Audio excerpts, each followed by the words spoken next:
이제 대체 신학에 관해 다루겠습니다. 대체 신학 강의를 시리즈로 길게 하고 있죠.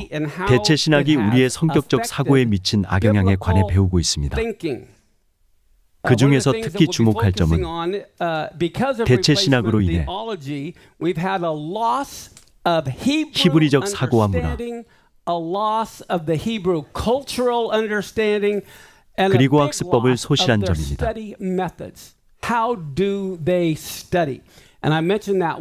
지난번에 학습법에 관한 책 한 권을 강력히 추천해드렸죠. 오늘은 누락되고 변경된 문자와 제사장의 축복에 관해 다룰 겁니다. 우선 이사야서를 보죠. 나눠드린 노트에 적혀 있는데 이사야 46장 9절부터 10절입니다. 너희는 옛적의 이전 일들을 기억하라.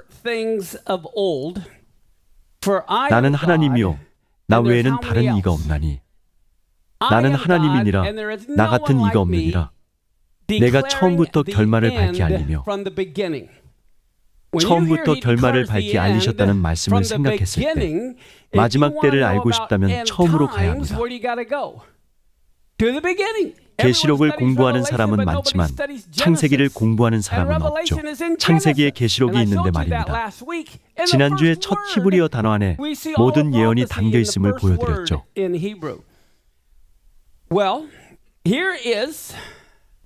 히브리어 성경의 첫 구절입니다. 7 단어가 있죠. 태초에 하나님이 천지를 창조하시니라. 네 번째 단어에서 알레포와 타부가 보이는데 역본에는 나오지 않습니다. 이 단어를 도둑 맞았죠. 그리고 뒤에 세 단어가 있습니다.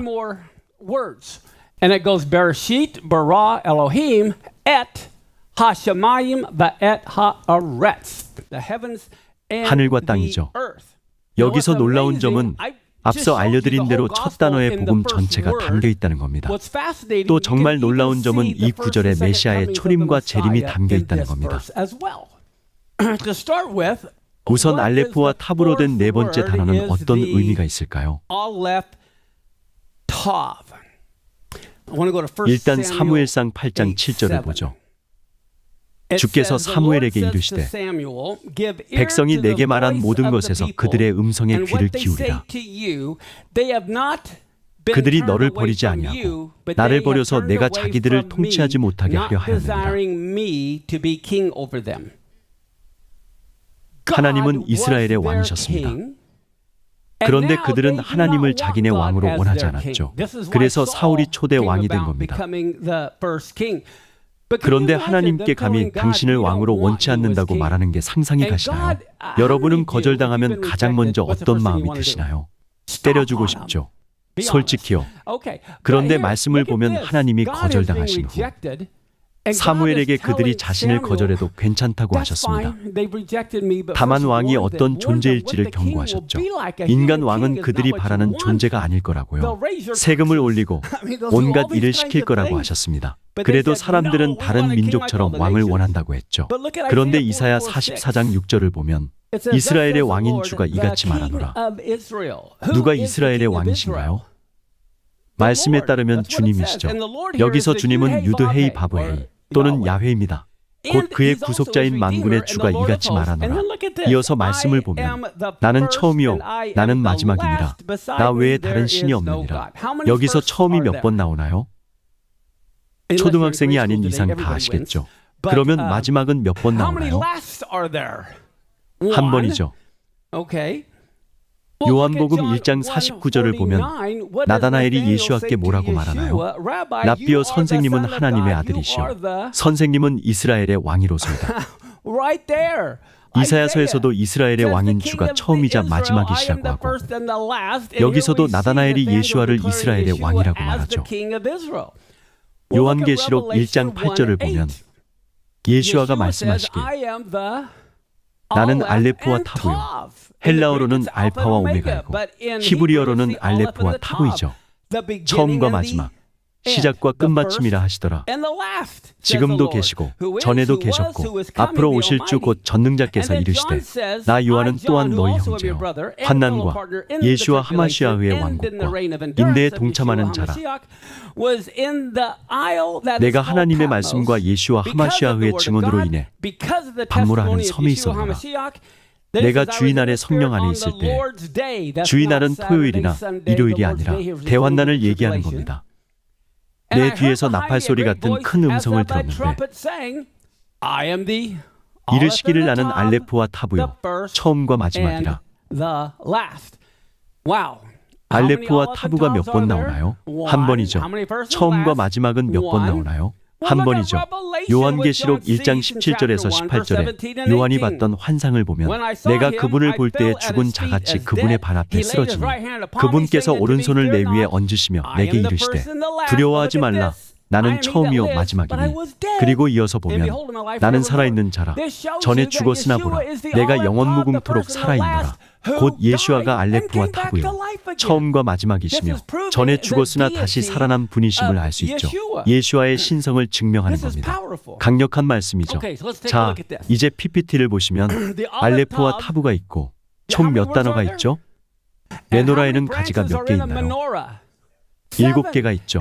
가운데 가지에는 누가 계실까요? 알레프와 타부가 계시죠.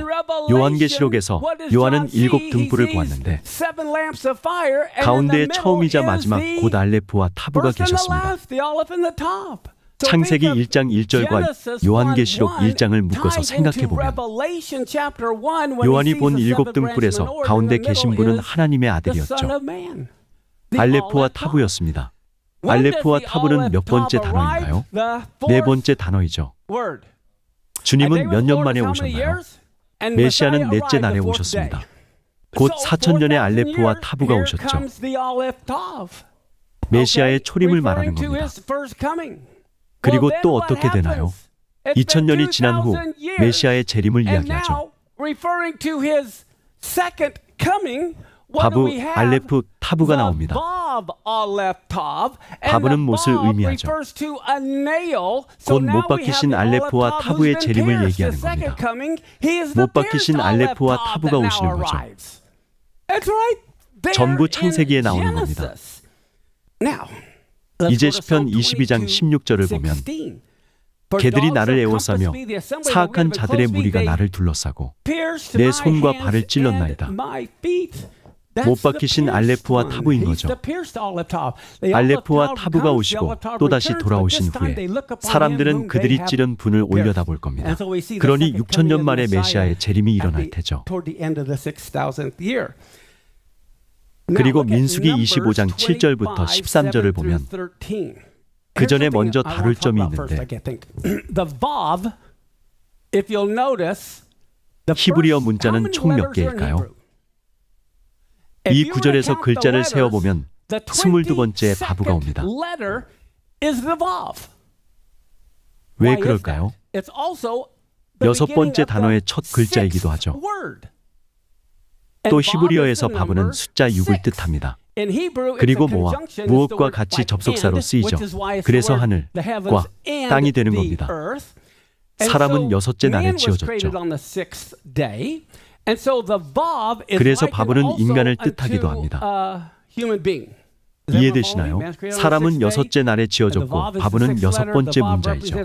바브는 못뿐만 아니라 사람을 나타냅니다. 자, 이게 무슨 단어인지 아시나요?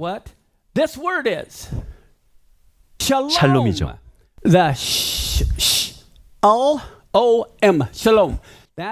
합쳐서 샬롬입니다. 민수기 25장 12절을 보면 13절까지 있지만 12절만 보죠. 내가 비느하스에게 내 화평의 언약을 주나니 그와 그의 뒤를 이을 그의 씨가 그것 즉 영존하는 제사장 직분의 언약을 얻으리라. 비느하스는 400살 넘게 살았죠. 언제 죽었다는 기록이 없습니다. 대단히 흥미로운 사실이죠. 여기서 원본 토라 두루마리를 보면 영어로는 알 수 없고 히브리어로만 알 수 있는 점이 있습니다. 이게 바로 대체 신학이 미친 영향이죠. 샬롬을 보면 바보가 있는데 토라 두루마리에서 바보의 모양은 이렇지 않고 이렇습니다. 두 부분으로 갈라져 있죠. 자, 비느하스는 화평의 언약을 받았습니다. 비느하스가 무엇을 했죠? 왜 비느하스에게 화평의 언약이 주어졌을까요? 비느하스는 악한 남녀를 찔렀습니다. 손에 투창을 들고 그들을 죽였죠. 바보의 아래쪽 부분은 손을 뜻하는 유두처럼 보입니다. 그리고 위쪽 부분은 바보 또는 못으로 보이죠. 비느하스가 남녀를 찌르는 데 사용한 도구처럼요. 더욱 흥미로운 사실은 토라에서 이 말씀만 유일하게 바보가 갈라져 있다는 겁니다. 이사야 9장 6절을 보면 이는 한 아이가 우리에게 태어났고 한 아들을 우리에게 주셨는데 그의 어깨에는 정권이 놓이고 그의 이름은 놀라우신 이, 조언자, 강하신 하나님, 영존하는 아버지, 샬롬의 통치자라 할 것이기 때문이라. 메시아는 평화의 왕으로 불립니다. 비느하스는 영원한 화평의 언약을 받은 메시아를 나타내는 본보기였죠. 갈라진 바보는 우리를 구원하기 위해 깨어지신 메시아를 뜻합니다. 곧 이 바보는 자신이 깨어짐으로 이스라엘의 속죄와 영원한 화평의 언약을 가져다주고 비느하스처럼 질병과 죄와 죽음을 멈춘 사람을 뜻하죠. 손에 못 박히신 메시아가 우리에게 평화를 전하심을 알 수 있습니다.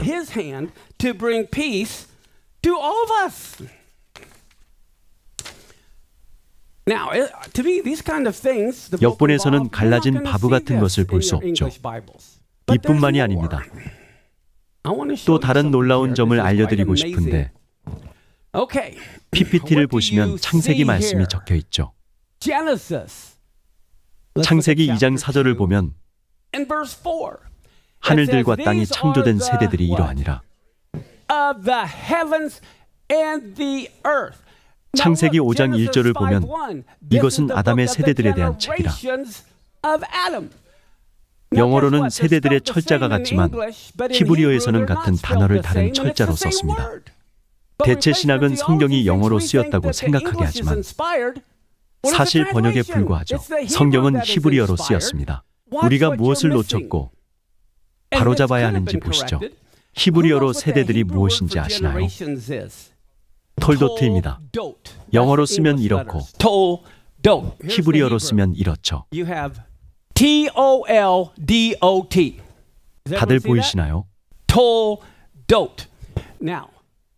창세기 5장 1절에서는 이렇게 쓰였죠. 뭐가 빠졌나요? 바보가 빠졌죠. 성경에 의도적으로 철자가 잘못 쓰인 단어들이 있음을 아시나요? 최상단에 제가 세대들을 어떻게 썼는지 보세요. 이를 하나 뺐죠. 이렇게 영어 철자 하나를 빼서 뭔가 다른 점을 알릴 수 있었을 겁니다. 하지만 그러지 않았죠. 그래서 바보가 없어진 것을 놓쳤습니다. 바보가 없어지면서 톨드트가 됐죠. 일부러 그런 겁니다. 철자가 잘못됐음을 알았을 테죠. 원래는 위에처럼 써야 하니까요. 그렇다면 과연 어떻게 된 일일까요? 자, 어떻게 된 일인지 설명하자면 위에는 하나님이 하늘과 땅을 창조하셨을 때입니다. 그래서 철자가 올바르죠. 그런데 이후 아담이 죄를 짓습니다. 그래서 바보가 없어졌죠. 곧 하늘과 땅 사이의 연결이 끊어진 겁니다. 아담이 죄를 짓자 하늘과 땅의 연결이 끊긴 거죠. 그래서 창세기에서는 철자가 올바르고 사람이 죄를 지으면서 하늘과 땅의 세대들이 사라지자 바보가 없어진 겁니다. 사람 곧 메시아가 없어졌기 때문이죠. 그리고 이후 토라에서 세대들은 70번 이상 잘못된 철자로 쓰입니다. 그러다 어디에서 다시 바보와 함께 올바른 철자로 쓰일까요?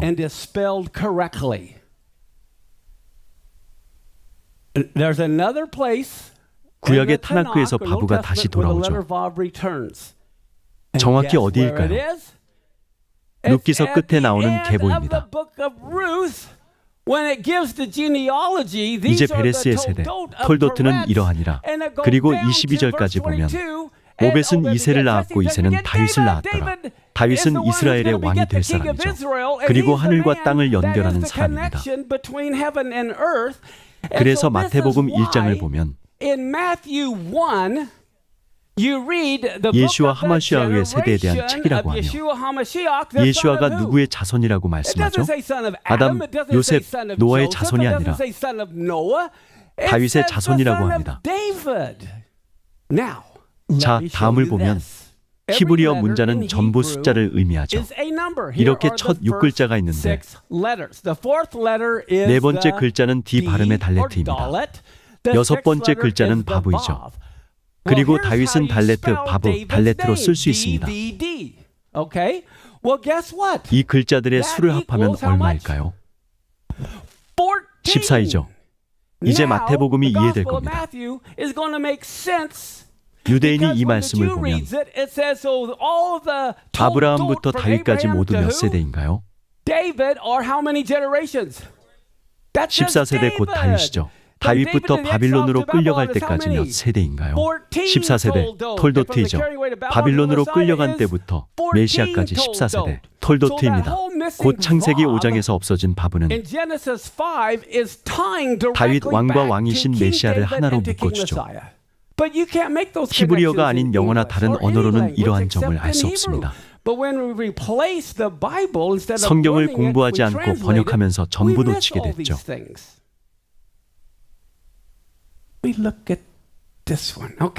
자, 또 다른 점이 있습니다. 총 22개의 히브리어 문자가 보이시죠? 이 중 특별히 두 글자를 보고 싶은데 히브리어 문자는 1에서 9까지 간 다음 로마 숫자처럼 10단위로 가고 또 100단위로 넘어갑니다. 짜디는 90이고 쿠프는 100이죠. 히브리어 문자는 전부 하나의 단어이고 숫자이며 그림입니다.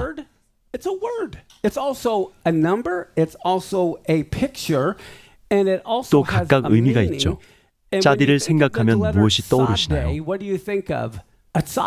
의로움을 뜻하는 ጼ데크가 떠오르죠. 짜디는 의로움을 나타냅니다. 쿠프는 코데시 곧 거룩을 나타내죠. 그래서 정리하면 짜디는 90과 의로움을 뜻하고 쿠프는 100과 거룩을 뜻합니다.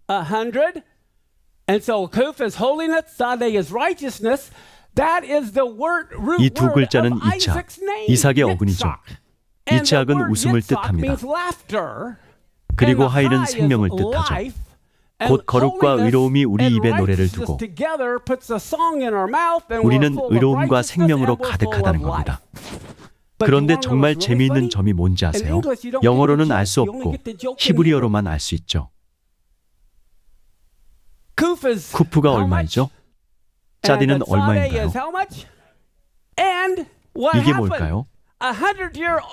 100세 아브라함이 90세 사라와 결혼하여 생명을 낳는다는 거죠.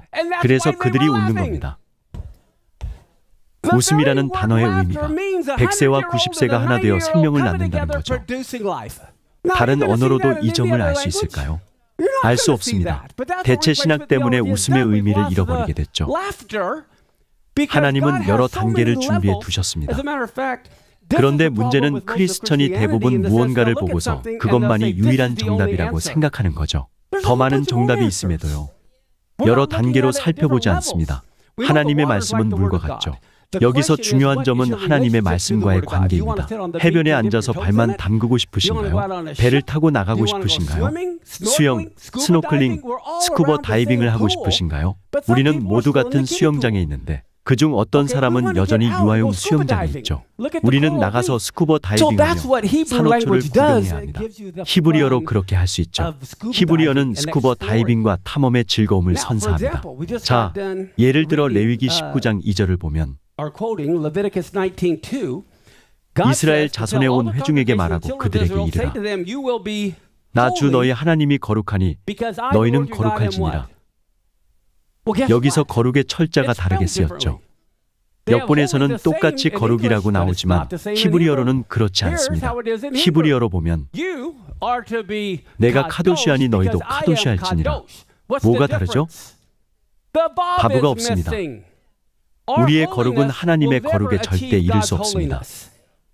우리의 거룩은 하나님의 카도시가 될 수 없죠. 둘 다 거룩이지만 하나님의 거룩과 우리의 거룩에는 차이가 있습니다. 이것도 영어로는 알 수 없죠. 자, 또 다른 점이 있습니다. 위쪽 단어가 뭔지 아시나요? 말씀해 보세요. 조금 도와드리자면 앞부분을 어떻게 읽죠? 하나님을 뜻하는 엘이죠. 엘리야후 또는 엘리야입니다. 성경에서 엘리야후 또는 엘리야의 이름은 두 가지 철자로 쓰였죠. 영어로는 알 수 없지만 히브리어로 보면 아래쪽 단어에서 뭐가 빠졌죠? 바브가 빠졌습니다. 이렇게 엘리야의 잔이 있는데 잔을 뜻하는 쿠스가 있고 엘리야후라고 정확하게 써 있죠. 합쳐서 엘리야의 잔이라고 부릅니다.